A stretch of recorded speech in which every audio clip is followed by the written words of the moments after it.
So we're starting to do the series on how you can save money in the meat department at the grocery store. And the last video that we posted taught you how you can take a whole pork loin and get several meals out of it. So this is going to be an extension of that. I'm going to show you a relatively quick and easy way to really spruce up one of the pork roasts that we cut last night.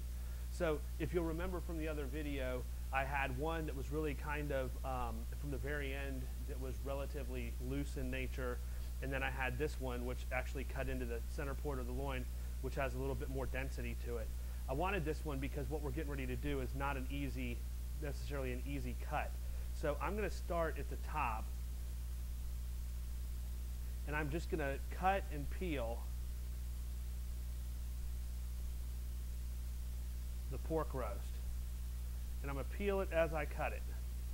Almost, if you can picture like a pinwheel, I'm going to unroll it as I go.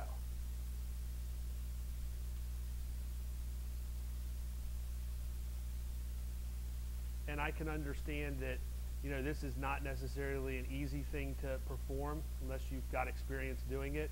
But don't worry about the aesthetics or appearance of the inside of the roast, because it really doesn't matter. So when you're done, you're going to have filleted that roast out and have a flat piece of meat like this. I like to take it and pop it with a little bit of Italian dressing of some sort.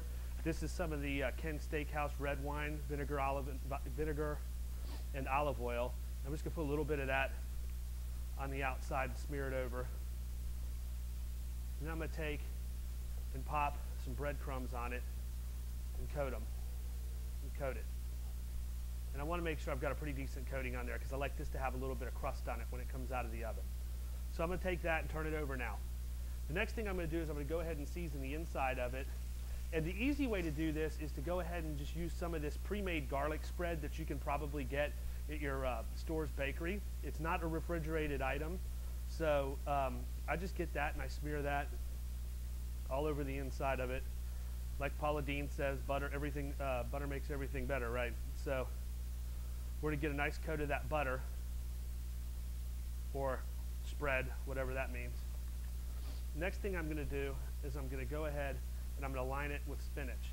I like to take the spinach. I don't like these rigid parts, so I didn't really do much prep prior to doing this, but it's not really a major process. But I'm going to go ahead and lay spinach relatively thick because I like the flavor of the spinach when it plays off of the seasoning of the garlic and the Italian dressing. And it's going to cook down quite a bit. So we're going to go ahead and lay that out all over the inside.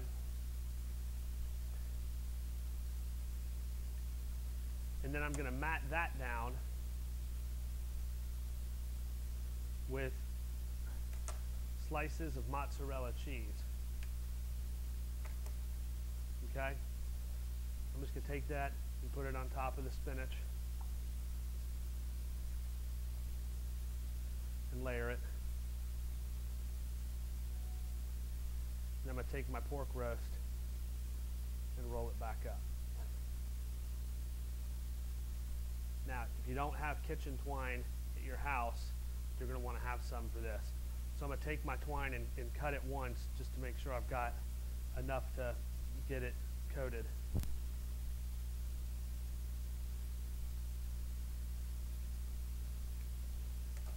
Then I'm going to wrap it.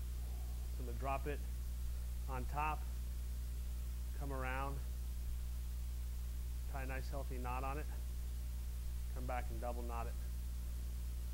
Make sure that I'm holding this bad boy together while it's in the oven. One more time.